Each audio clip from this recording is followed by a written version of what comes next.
Bonjour à tous. Après cela fait mise à l'envers par les révolutionnaires en 1922, la finance apatride a cherché à activer un régime autoritaire en Allemagne plus rapidement que prévu, dont elle avait préservé, comme nous le disait Jacques Bainville dès 1920, la force de l'État central.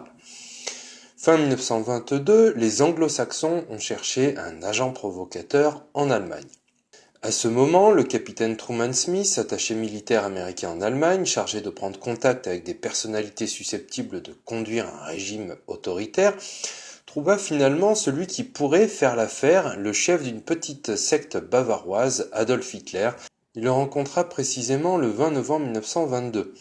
Ce capitaine fut emballé par Hitler, sa haine des bolcheviks, sa volonté de farouche de casser les chaînes du traité de Versailles et d'établir une dictature. Le capitaine Truman Smith mit Hitler en relation avec un germano-américain, Ernst Sedgwick Hanfstaengl, surnommé Puzzi, c'est plus simple, un pianiste d'origine bavaroise diplômé de l'université de Harvard en 1909 et dont l'avocat était le secrétaire d'État américain Theodore Roosevelt. Il devint l'intime d'Hitler, le fit entrer dans la haute société munichoise, travailla son image et sa communication, comme il le témoigne dans ses mémoires. Je lui ai parlé de l'efficacité, disait-il, des paroles expressives dans la vie politique américaine et lui ai expliqué comment cela renforçait et affûtait les principales grandes lignes faisant saillir les idées avec un effet phonétique et allitératif. Puzzi dans Hitler, les années perdues. Et il lui enfonça dans le crâne les idées géopolitiques convenables. S'il y a une autre guerre, celui qui a l'Amérique de son côté gagnera. La seule politique raisonnable que vous devriez suivre est l'amitié avec les États-Unis. S'ils se mettent du côté de vos ennemis, vous perdrez toute guerre. Et ça a marché, Hitler a été plus que réceptif puisque cette idée se retrouve dans Mein Kampf et ça expliquera beaucoup de choses pour la suite. En mars 1923, Puzzi a donné $1000 à Hitler, une somme folle à cette époque.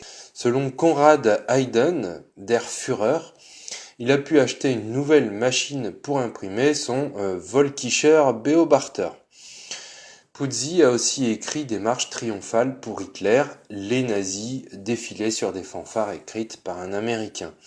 En novembre 23, Hitler, enflammé, tenta un coup d'État, mais ne fut condamné qu'à 5 ans de prison. Les juges étaient extrêmement bienveillants avec lui lors du procès. Toutefois, il ne fit en fait qu'un an de prison, de novembre 23 à décembre 24, et en plus, le pénitencier ressemblait à une épicerie fine. Vous ouvrez un magasin de fleurs, de fruits et de vin, avec l'inventaire entassé dans cette cellule, nous dit Hanfstaengl, sans parler des 6 heures hebdomadaires de visite. Puis en 25, et c'est là Dolce Vita. Il ne ressemblait plus du tout à un clochard tyrolien avec bottes en cuir jaune et sac à dos. Il acheta une villa dans les Alpes bavaroises, une belle Mercedes avec chauffeur, lui valant quelques problèmes avec le fisc. Alors, cette bonne fée, Hanfstaengl, dit Puzzi, qui sauva 2 fois la vie d'Hitler d'ailleurs dans les années 20, travaillait pendant la Seconde Guerre mondiale, devinez pour qui? Eh bien, pour Roosevelt, président Roosevelt, il en était le conseiller. Il était aussi son ancien camarade de classe de Harvard, nous dit William Shirer dans La montée et la chute du Troisième Reich. Bref, les anglo-saxons ont fabriqué l'image de marque, la com et les idées géopolitiques d'Hitler, lui ont donné des moyens financiers importants pour l'époque. Hitler, malgré toute cette aide, malgré les élections à répétition prévues tous les 2 ans dans cette république malléable à souhait qu'était Weimar, sous fond de crise économique et sociale qui plus est, totalement incroyable, le 20 mai 1928, le parti nazi n'obtient pourtant que 2,6% des voix et se retrouvait à la 9e place.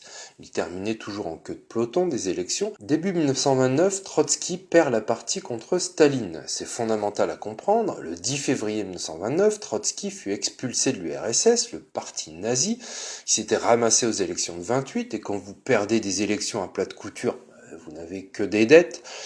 C'est pourtant la plus grande convention de son histoire à Nuremberg du 3 au 4 août 1929, comme nous dit Alan Bullock dans son livre Hitler et Staline, des vies parallèles. En 1929, selon un biographe d'Hitler, Joachim Seefest, dans une Allemagne sans le sou, Hitler n'était plus endetté et en même temps, il déménage dans un appartement de 9 pièces dans un quartier huppé de Munich, un quartier bourgeois. Il avait un large entourage, aides, gardes du corps, chauffeurs, cuisiniers et même des jardiniers. Bref, l'argent coulait à flot depuis l'éviction de Trotsky en Russie. Le parti nazi a progressé brutalement, devenant la principale force nationaliste, toujours dans le sud du pays, absorbant une multitude de petits syndicats et de groupes nationalistes. Ensuite, il a commencé à croître au niveau national. Et cette bonne vieille crise de 29, dont beaucoup d'historiens écervelés disent qu'elle a amené Hitler au pouvoir, est un raccourci puéril pour mieux cacher la forêt apatride derrière l'arbre de la crise. Et je dois vous présenter, pour une bonne compréhension de l'affaire, l'arme de destruction absolue de la finance apatride, la manipulation des taux d'intérêt directeurs. Le concept au final est simple. La banque centrale augmente ses taux, puis les baisse, et tous les cupides s'emballent et spéculent au lieu d'investir, et ensuite elle remonte les taux brutalement. Et là, c'est le drame. Voyons en détail. Entre 1913 et 1927, ces taux sont restés à 5,5%. Ils ont été ramenés ensuite à 1,5%. Le résultat, cette baisse des taux a entraîné un appétit féroce des investisseurs pour le risque bon marché. Et ce d'autant plus que quelques mois auparavant était mis en place à Wall Street un nouveau système d'achat à crédit d'actions. Pour faire simple, les investisseurs pouvaient acheter des titres avec une couverture de seulement 10%. Donc on pouvait se gaver à crédit. Retenez ce principe de l'arnaque. Quand les taux d'intérêt baissent fortement, les investisseurs ont de l'argent facile et un goût immodéré pour la spéculation comme actuellement. Ce qui fait en 1929 que la bourse grimpe de 40% en quelques semaines en l'espèce. Les actionnaires revendaient à terme pour solder leurs comptes et leurs dividendes étaient toujours au rendez-vous. Et ils faisaient tourner la roue une nouvelle fois à cause de l'appât du gain. Il y a alors un phénomène d'asphyxie, les capitaux affluent, non pas vers l'économie réelle, mais vers la bourse, comme aujourd'hui. La hausse des taux d'intérêt a alors été rendue nécessaire pour alimenter au moins un peu le financement de l'économie réelle, qui pâtissait de l'aspirateur de la spéculation en bourse. Ensuite, quand la pseudo-banque centrale, qui est en fait aux mains du privé, relève son taux directeur, comme la Fed, en l'espèce à partir d'avril 1929, c'est le début des emmerdes mondiales. Vous noterez qu'elle a fait pareil en 2000 et en 2008 et qu'elle va recommencer son stratagème, un de ces quatre. Dès lors, il est intéressant de discerner le moment où elle l'a fait en 1929, le contexte et le but pour pouvoir avoir quelques informations utile pour la suite. Le relèvement des taux a commencé en avril 29 et se situait, vous l'avez compris, 2 mois après que leur pion Trotsky ait été écarté par Staline et que la finance apatride perdait là un atout capital pour le contrôle et l'exploitation commerciale de la Russie. Il y a eu plusieurs effets à cette hausse brutale des taux. Le premier, sur quelques mois, les gens qui se sont endettés en empruntant sur marge pour acheter des actions, ils ont vendu. Et du coup, la bourse a d'abord stagné, perdant de sa vigueur. Puis après, un effet boule de neige, l'appétit pour le risque disparaît peu à peu, les investisseurs cupides ont vendu ensuite en panique leur stock. Le jeudi 24 avril, jeudi noir ou Black Thursday, marque la première vraie panique de l'époque. Le matin, pas d'acheteurs, quel que soit le montant des prix, les cours chutent. À midi, l'indice Dow Jones s'effondre et perd un quart de sa valeur. Puis par un effet de domino, à Wall Street, le 29 octobre 1929, 16 millions d'actions sont bradées sur les marchés. C'est l'ensemble de la bourse qui s'effondre. Mais cette chute n'est rien en valeur par rapport à la chute de 30 à 32 qui est bien plus importante. Le 8 juillet 1932, le Dow Jones est tombé à son plus bas niveau depuis sa création en 1896. Il a perdu 9 dixièmes de sa valeur. La bourse donc s'effondre, les banques et les entreprises suivent en manquant à la fois de clientèle et de liquidité, et du coup la consommation et les investissements s'effondrent en suivant. Les entreprises ferment et le chômage explose aux États-Unis. Alors, vous me direz, oui, mais tout ça c'est aux États-Unis, Hitler c'est en Allemagne. C'est vrai, mais du coup il est indispensable de comprendre que les États-Unis qui finançaient l'Allemagne ont stoppé totalement la perfusion. Et oui, l'Allemagne était pieds et poings liés financièrement aux États-Unis à cause des plans Dawes et Young. Donc je dois vous présenter ces deux plans, le plan Dawes de 1924, selon le professeur d'histoire à l'université de Georgetown, Carol Quigley, qui exerça de 41 à 76 et qui avait, je précise, un doctorat d'histoire à Harvard notamment. Ce plan fut très largement un produit de la banque JP Morgan qui permit de mettre en place une série de prêts étrangers pour un total de 800 millions de dollars et dont les dividendes étaient réinvestis en Allemagne dans le milieu des années 20, nous dit Sutton, pour créer et consolider la fusion gigantesque entre respectivement IG Farben et Vereinigte Stahlwerke. Ces cartels non seulement aidèrent Hitler à prendre le pouvoir en 1933, mais ils produisirent également le plus gros des matériels clés que l'Allemagne utilisa durant la Seconde Guerre mondiale, affirme Sutton. En conséquence, continue-t-il, le poids des réparations de guerre allemandes aux Alliés était en fait supporté par des souscripteurs étrangers aux bons du Trésor allemand, qui étaient émis par les maisons financières de Wall Street, qui dégageaient par ces opérations, qui plus est, des profits de malades. C'est pas beau tout ça ? Alors, petite question, qui étaient ces banquiers internationaux qui formaient les commissions sur les réparations en Allemagne ? Eh bien, du côté américain, les experts du plan Dawes, en 1924, vous aviez le banquier Charles Dawes et le représentant de Morgan, Owen Young, qui était également le président de la compagnie General Electric, la fameuse GE. Du côté allemand, on trouve le président de la Reichsbank, Schaft, conseiller et ministre des Finances de Hitler par la suite pendant 10 ans. En 1928, le plan Young, c'était un plan d'occupation financière de l'Allemagne par les capitaux américains. Je précise, mais je reviendrai dessus sur ce plan, dans la tête de la finance apatride, il s'insérait dans un schéma de domination bien plus vaste. Et c'est Schaft qui conçut l'idée même de ce que devint plus tard la Banque for International Settlements, la Banque des règlements internationaux, la Banque mondiale, c'est-à-dire le QG des banques centrales mondiales, un cartel bancaire mondial à Bâle en Suisse. Donc l'ancêtre de la Banque mondiale fut conceptualisé au passage par un nazi, un banquier nazi, Schaft. En analysant les provenances des prêts, il s'avère que seulement quelques institutions financières de New York avaient financé la dette de guerre allemande, révèle Sutton. 3 firmes en l'espèce, Dillon & Read, Harris, Forbes & Co. et National City Bank, qui ont fourni 75% des prêts accordés et en ont retiré des profits faramineux. Sous ce système de collaboration mutuelle et d'interdépendance, les deux cartels IG Farben pour la chimie et Vereinigte Stahlwerke United Steel pour le fer produisirent 95% des explosifs allemands entre 1937 et 1938 à l'aube de la Seconde Guerre mondiale.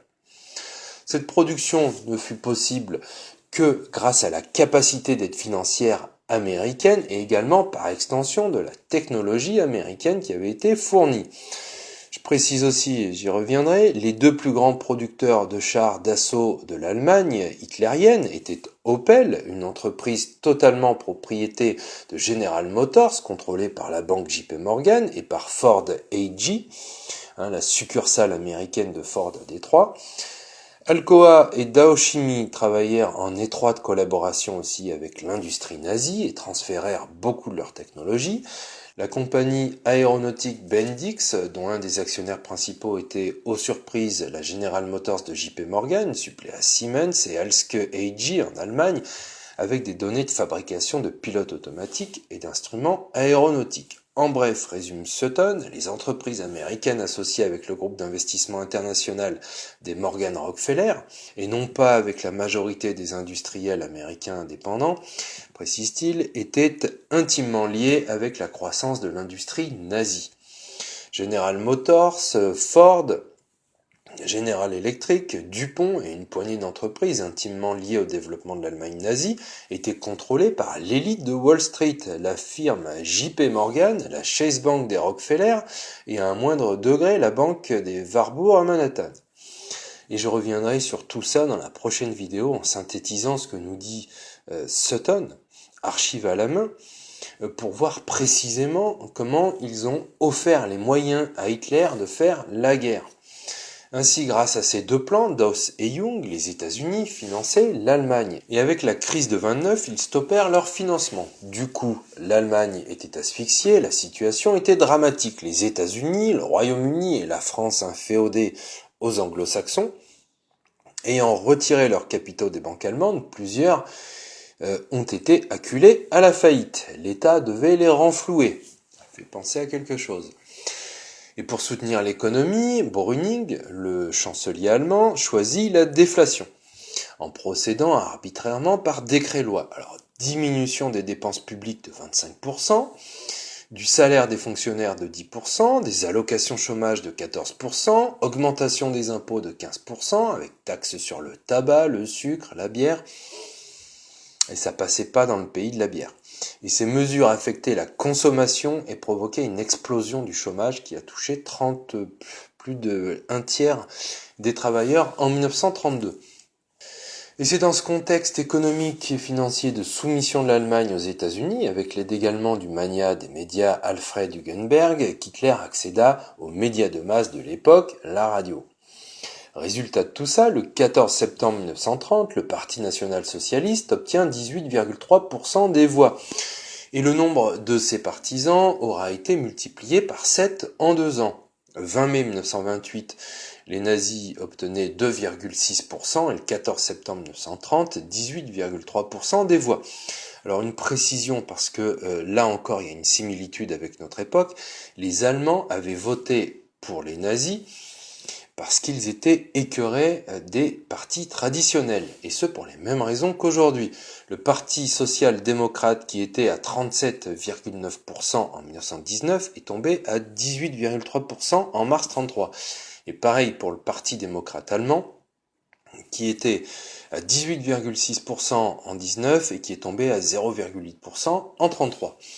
On avait affaire à un vote sanction ni plus ni moins, et on le voit bien parce qu'aux élections législatives du 31 juillet 32, le NSDAP arriva en tête avec 37,2% des suffrages, mais 3 mois plus tard, dans un contexte de décrue du chômage, lors d'un nouveau vote, la formation nazie arrive en tête encore, mais ne remporte que 33% des voix.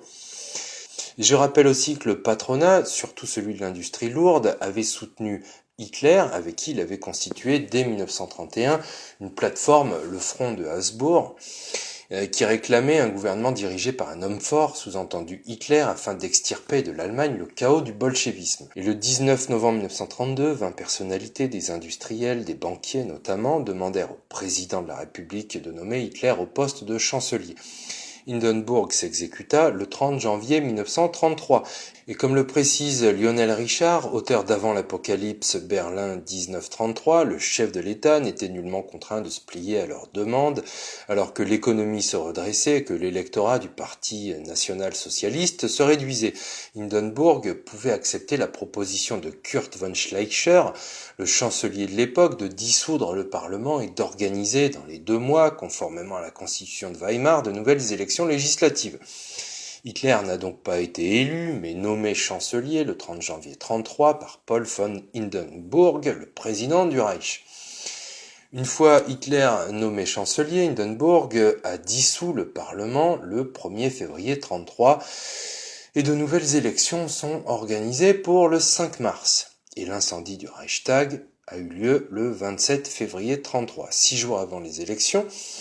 Et nous dit Sutton, fut utilisé cet incendie par Hitler pour dire ses craintes d'une immense révolution communiste en Allemagne, suspendre les droits constitutionnels et saisir le pouvoir de manière totalitaire. Ce fut le point de non-retour pour l'Allemagne, clame Sutton. Le monde entra dans la ligne définie de la Seconde Guerre mondiale. À cette époque, l'incendie fut blâmé sur les communistes, mais il y a très peu de doute, dans une perspective historique, que le feu fut mis délibérément par les nazis pour donner une excuse de saisir le pouvoir. Fritz Thyssen fit ce commentaire dans ses interrogatoires de l'après-guerre. Quand le Reichstag brûla, tout le monde était certain que c'était l'œuvre des communistes. J'appris bien plus tard en Suisse que cela était un mensonge.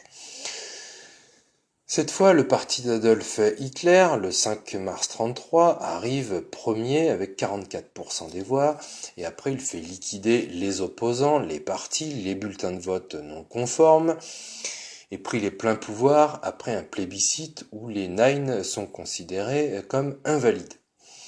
Au total, la montée au pouvoir d'Hitler n'est pas le résultat direct de cette crise économique, ni ne peut être expliquée par la seule politique intérieure allemande béotienne.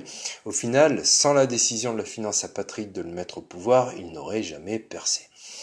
Et dans la prochaine vidéo, avec la constitution des cartels mis ensuite au service de la politique du Reich par la finance apatride, le doute ne pourra plus survivre. Merci de votre écoute et à bientôt.